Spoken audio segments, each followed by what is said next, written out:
Okay, hello everyone and welcome back to my channel. So in this video what I'm going to be doing is I'm going to be continuing my the exploration on uh, of my custom position, what's your decision?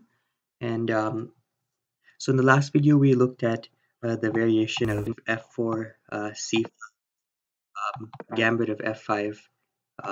We looked at many lines but mainly this line with d5 and so on. And what we found in this line basically was that uh, with perfect play, although there are a lot of complications, white in most lines is winning, if not just like better in every line. So this is not something I'd recommend black to play. However, you have to be very prepared to face it because this is like the most common sort of thing that you're going to face as white. So now I want to go over another opening, which is going to be a better response for black to this f4, f5 setup by white. So it goes f4, c5, f5, and c6. So what this move c6 aims to do is that we saw that bringing this d pawn to d5 and d4 in order to protect the c3 square, we saw that wasn't the strongest move and it could be attacked via e3 and e takes d4, as well as bringing the rook to f3, and after this f2 pawn moves to f4 and then sacrificing on c3, and all these moves, as well as the bishop aiming at over here when the pawn moves. So with all these different strategies for white, we found that black had a really tough time with this opening. So c6 is also looking to defend the c3 pawn, which is going to be a weakness over here, but it's looking to defend it via knight c7 and knight b5. So instead of defending this with the pawn, you're first going to at least at first, you're going to bring in the knight. So this variation is very, I quite like this variation, and it's very good for both sides. Both sides are going to have chances in this opening as well. One thing you're going to notice here is that this variation kind of actually might have, I think, has the least theory of all the variations I'm going to show you. So there's going to be a lot of room for like new moves and not and like lots of variations even in the very opening stages of the game. Like in some of the other openings that have more theory, you have to wait until like a complex middle game for lots of moves to work. But over here, going to be a lot of options from the start. So the c6 played, white is going to play f4 with the idea of bringing rook to f3 and taking on c3. So like we saw in the last video. However, when knight c7 happens, I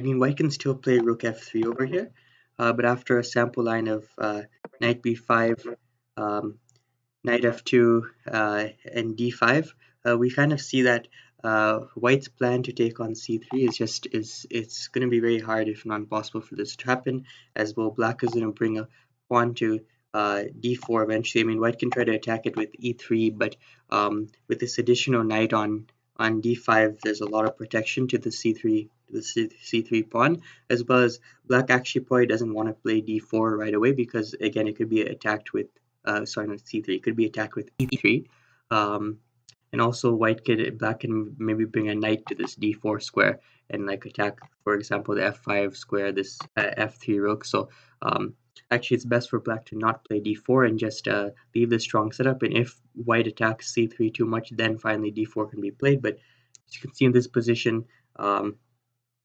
white's not going to get at least not going to get an immediate sacrifice on c3. So the main line over here, instead of rook f3, is e4 by white. So white recognizes that they're not going to get at least the immediate sacrifice off, and they want to gain some space in the center, protect their f5 pawn, and perhaps play e5 to further protect their f6 pawn. So that's the main move in this variation. So after e4 comes d5. And note that after, if g takes f5, then rook f3 is just winning for white because black can still play knight b5, looking to defend this pawn. But what's going to actually happen is that so this is winning for white, but after here we can have even maybe I think it's just bishop e2 over here, f takes e4,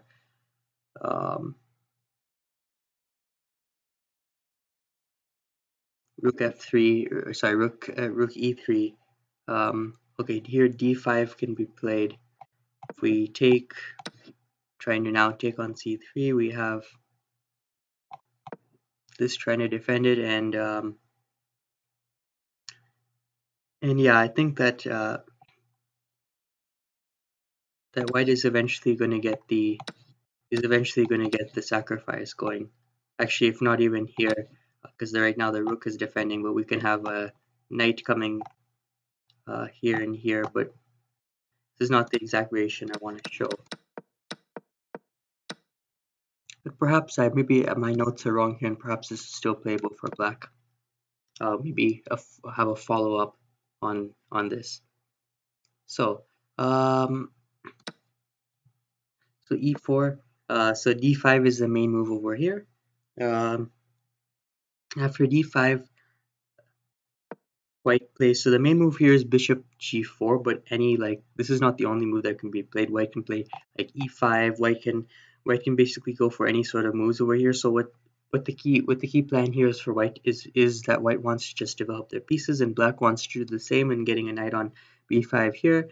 This bishop has to decide whether it's going to g4, or sometimes it can go to e2 and try to take the knight on b5 once the knight gets to b5, so that this c3 pawn is weaker. So that's also an idea for white. So plenty of moves can be played over here. Sample line here is bishop g4, knight f2, bishop d7, rook d1, takes. So black makes white not able to play e5 and defend this pawn, but white has a knight coming to g4 anyways to defend this further. Black can maybe bring a knight like here and attack this f5 pawn, so maybe even g4 is going to be played, and yeah, it's a very playful position for both sides and a good alternative for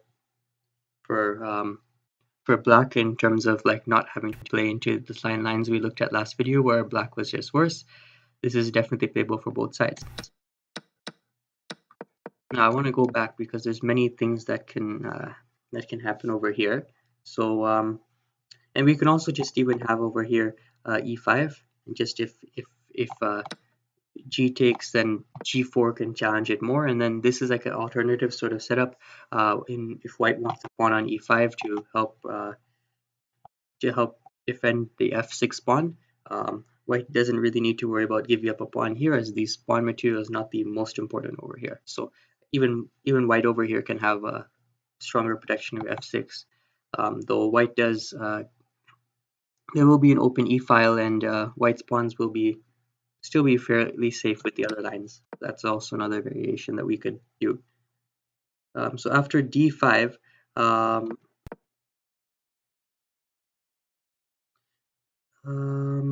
bishop g4.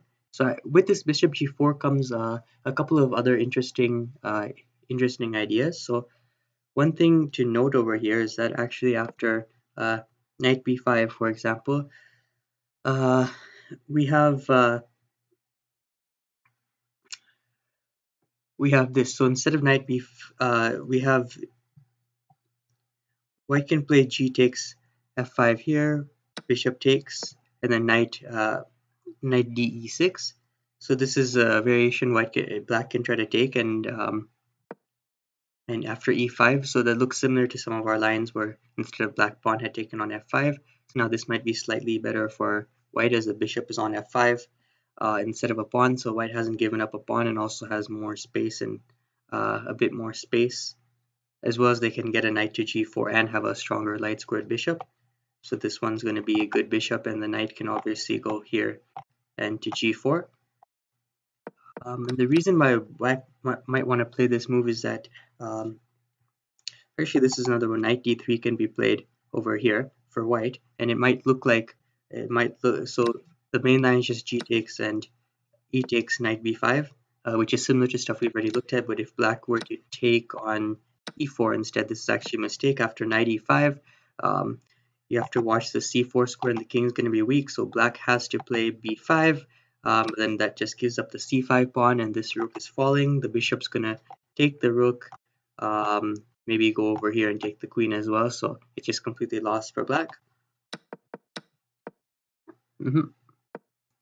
So after bishop g4, if black continues with knight b5, we actually have a very interesting thing that can happen over here. Is that actually in some of these cases the move f takes g5 is playable over here. So for example, f takes g6. This move might look like impossible because you're freeing these two pieces, the black strap pieces. However, this bishop has an attack on the rook, so white can gain some material back, as well as perhaps have a strong structure. So actually, this is not my preferred f takes g6 line, but I'll just show it to you anyway. So f takes g6, f takes g6. Bishop takes on c8, and after d takes e4. So, but the key thing you want to note with these like variations in this opening where you play f takes g6 as white, I think that you need to have a very strong structure of pawns, like a strong structure of pawns, so that black can't just sacrifice and then checkmate the king, or like if black has a more open game, then white's king is going to be weaker, as well as black's going to have more activity and be able to use their untrapped pieces more. So as I have a note to this when I say this is probably lost for white because there's no fortress, so black is going to play rook takes f6, and even if white's not getting checkmated, it's going to be really unpleasant, and this f file is going to be open at this. So at the cost of a rook for black, this f file is going to be completely open, and black's just going to be able to bring all their pieces in, and this king might get checkmated or attacked. And even so, white's pieces are going to be trapped and won't be able to use them. So I don't really prefer this line. But if we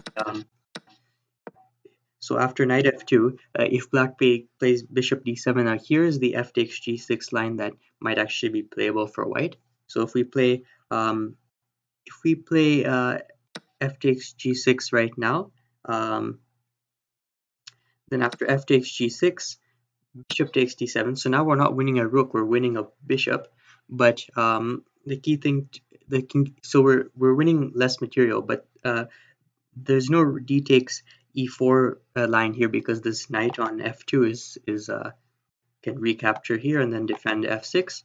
So after b takes d7, the black's rook is under attack. So rook c7, bishop g4, and white's going to play e5 next. So if black doesn't do something about this, then white will have a really strong structure of pawns, and this pawn will be on e5 as well. So black won't be able to break through, and the extra pieces won't really mean much. So in this position, black takes on f6 while they can. Rook takes f6, and if white were to take, then white's going to get checkmated. So white's going to play e5, and after rook goes back to f8, I have my notes here that white can try this. It seems fairly solid, so allowing this freeing of the black's queen and bishop might be okay because these pawns over here are very strong.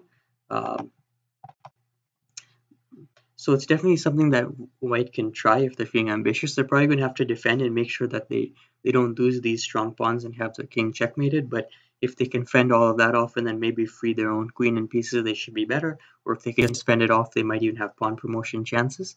So I think that this is definitely playable for white. White can also just play like the next move, knight over here, so it's going to be reinforcing the e5 and f4 pawns, as well as the rook's going to reinforce as well. White might need to worry about this h6 pawn being like sacrificed on, but white should have some strong like fortress type ideas. So going back, so we had bishop d7 as the move. Now if instead of bishop d7, if knight d6, so knight d6 is the knight on b5 goes to d6 now, and it's trying to attack these pawns. So white plays rook d1, takes, and this is another variation that can be played. So black sacrifices the knight that was on b5 for white's bishop, and this line is just another line that black can play if they think that white's light squared bishop is going to be very strong on this diagonal. However, their defense over the c3 pawn is a bit weaker, and and black had to move a knight many times in order to sacrifice. So I think that white is a bit better in this variation. Right, and so with that said, that is all the theory for this opening. It's very little bit of theory, so this is like just one main line that could occur over here. And yeah, so I've called this the Rao defense. Is this thing I found this defense. First, I thought that when I first saw the f4 f5 opening plans, um, and when I first explored the lines that we showed in last video, I thought that maybe white is just winning in this position if they can get f4 f5 in, but black got a good defense with this knight c7 knight b5 idea. And as you can see, it's there's less theory. It's closed and a bit more definitely more positional than other lines. You can have imbalanced structures in terms of pawns or not imbalanced. White can even free black's pieces for a good pawn structure. So there's a lot of play in this opening. So actually, because this is a shorter video, there's less theory to go over. I do have a sample game. It was actually a blitz game that I played on Lichess as black versus a 2500 rated FM. But before I show that, I'm just going to quickly show, there'll be one more video with this opening, which will be lines with knight e6. So that's another way that black can play. And actually, if f5, black can sacrifice a knight. So there's a lot of lines like that that actually are quite interesting and are quite good for black. And I mean, white has chances too, but after knight e6, white definitely should be thinking whether they even want to play f5 or not. So if you don't want to have f5 lines, or at least for black to have quite some good play with f5, you can play with this this knight e6 move. So now I'm just going to show the sample game. So let me do that. So okay, so here's the sample game. So I was playing as black over here. So here's how the game went. So I had black, so it's going to be in this opening, of course. So I was playing black. See, the computer thinks that f5 over here is a blunder. It doesn't really understand that the long-term plans of this one. So yeah, just unfortunately the computer's evaluations that I took, the computer doesn't really understand this position, so just ignore those. I will do the commentary. So f4, knight c7, rook f3 was played. I played knight b5, defending my pawn. As you can see, it kind of looks similar to stuff that I've shown, but not exactly the same. I took white decided not to take back and decided to go for a stronger defense over the f6 pawn with e5.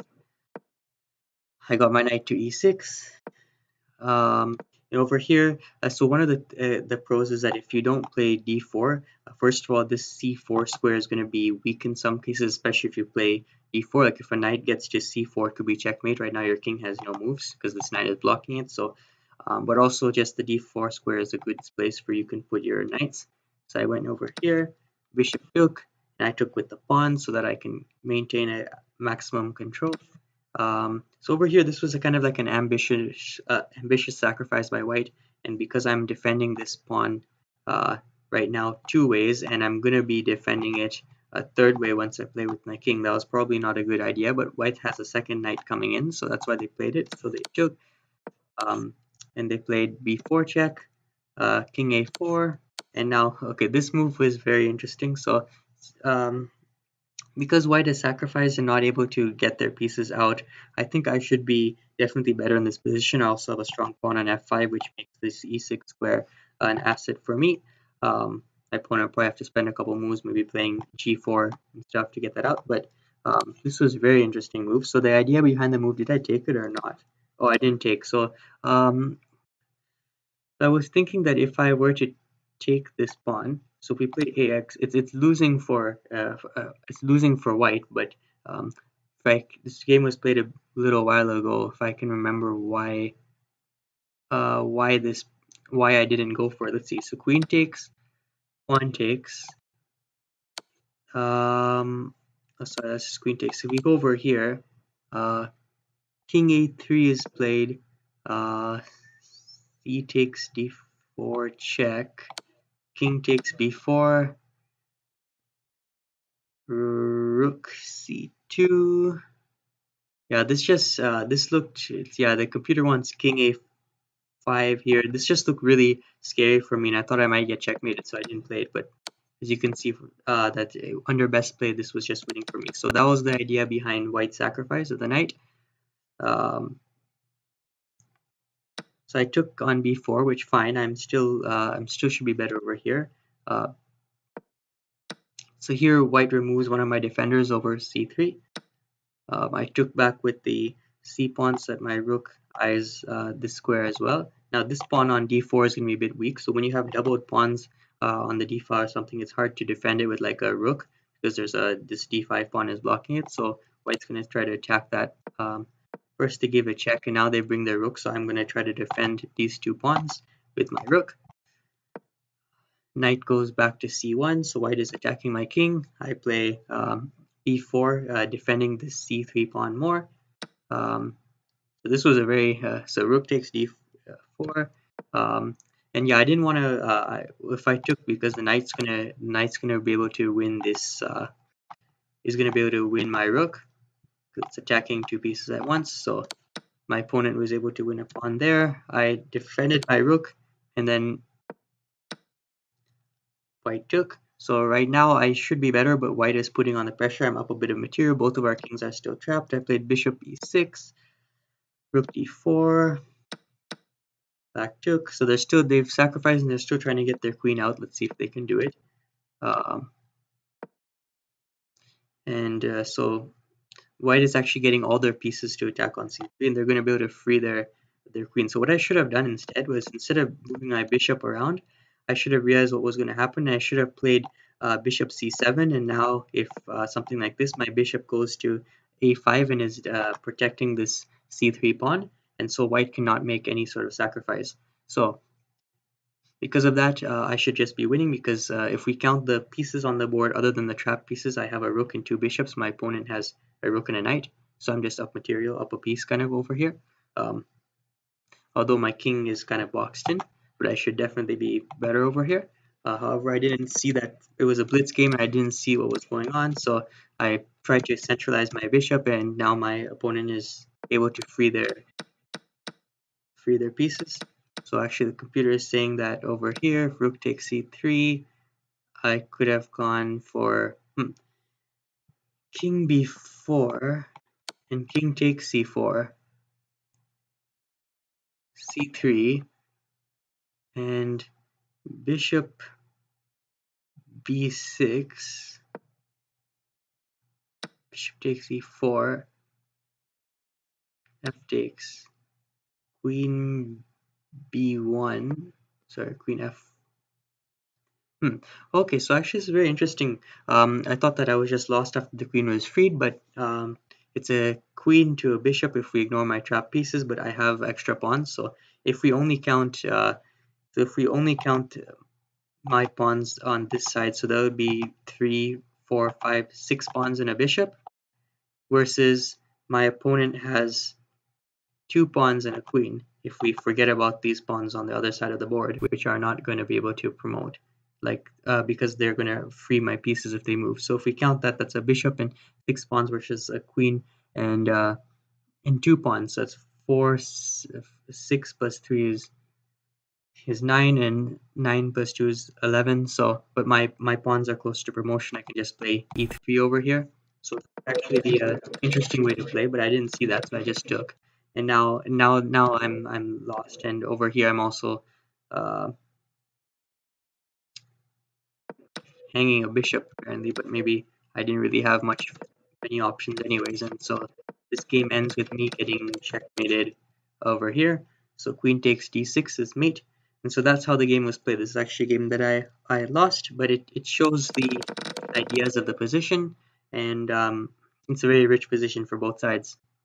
Yeah, and so with that being said, that concludes this episode of Theory on What's Your Decision. And there'll be one more episode on this opening, and then so on this particular opening with f4 f5, and then After that, there'll be E3 theory coming, so that's going to be fun, and one video on G4. And yeah, after that, I'm not sure what's going to happen. Maybe I will stream some live games on VHS. But for now, that's it for now.